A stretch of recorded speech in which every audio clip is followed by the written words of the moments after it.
कौन है? Noida authority, mafia builder और पॉलिटिकल मास्टर्स। क्या इन्होंने कोई सीख ली होगी इस डिमोलिशन कांड के बाद, या फिर बेशर्मी जारी रहेगी? देखिए, हमारे यहाँ आप किसी चीज़ को नज़ीर बहुत देर तक नहीं मान सकते। ये तो एक मामला जो चपेट में आ गया वो गिर गया, बाकी चीज़ें चलती रहेंगी। 500 करोड़ से ज़्यादा का ये ट्विन टावर बना था, उसको गिराने भी सैकड़ों करोड़ रुपया खर्चा हुआ। और बड़ी हैरत की बात यह है कि अगर हमारे आपके यहाँ किसी छज्जा चबूतरा और किसी का कोना थोड़ा सा बाहर निकला हो तो प्राधिकरण बुलडोजर लेके पहुंच जाता है गिराने। इतनी बड़ी बड़ी ट्विन टावर, इतनी बड़ी बिल्डिंग बन गई और किसी को दिखा नहीं। ये तो कोर्ट का भला हो कि उसने आदेश किया। आप देखिए, ये जो नोएडा का जो इलाका है, ये भ्रष्ट अफसरों और नेताओं के लिए एकदम स्वर्ग की तरह रहा है। पिछले 2-3 दशक से आप देखेंगे तो जैसे भारत को सोने की चिड़िया कहा जाता था, वैसे उत्तर प्रदेश के लिए नोएडा सोने की चिड़िया बना रहा।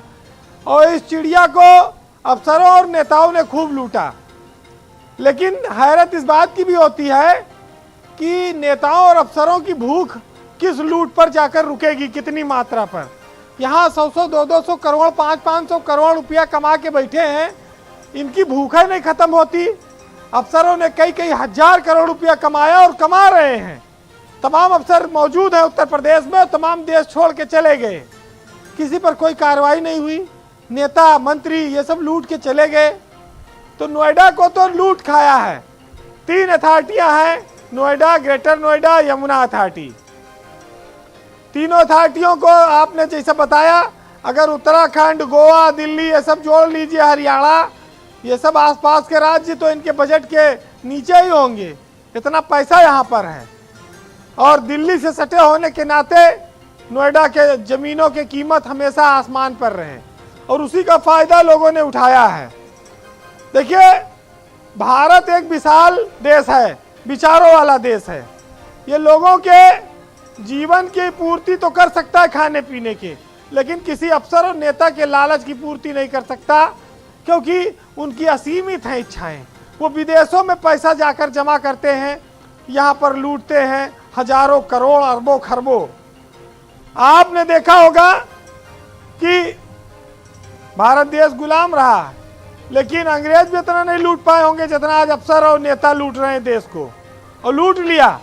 ये जरूर है कि भ्रष्टाचार पर उत्तर प्रदेश में आज कांग्रेस बहुत बेबाकी से बोल रही है, क्योंकि वो पिछले 30-35 साल से सरकार में रही नहीं। जो रहा उसके मत्थे पाप आ गया है। अब वो घेरने के लिए बढ़िया है उनके पास। वैसे आप ये देखिए कि कोई एक सुपरटेक नहीं है, तमाम सैकड़ों सुपरटेक हैं, और वो चपेट में जो आएगा, जो शोर मच जाएगा वही। बाकी तो बुलडोजर छोटी मोटी, देखिए बुलडोजर ने भी आमदनी बढ़ाई है प्राधिकरणों के इंजीनियरों की। जहां मौका मिल जाता है पहुंच जाते हैं लेके, ताबड़तोड़ कार्रवाई के नाम पर अच्छा खासा हिसाब किताब चल रहा है। आप ये देखिए कि कुल 26 लोगों का नाम आया कि ये लोग इसके जिम्मेदार हैं। बहुत सारे लोग रिटायर हो गए इस ट्विन टावर को बनवाने में, पैसा खाने में। बहुत सारे लोग नौकरी में हैं, लेकिन वो अभी महत्वपूर्ण जगहों पर हैं। अभी उन पर भी कोई कार्रवाई सरकार नहीं कर पाई है।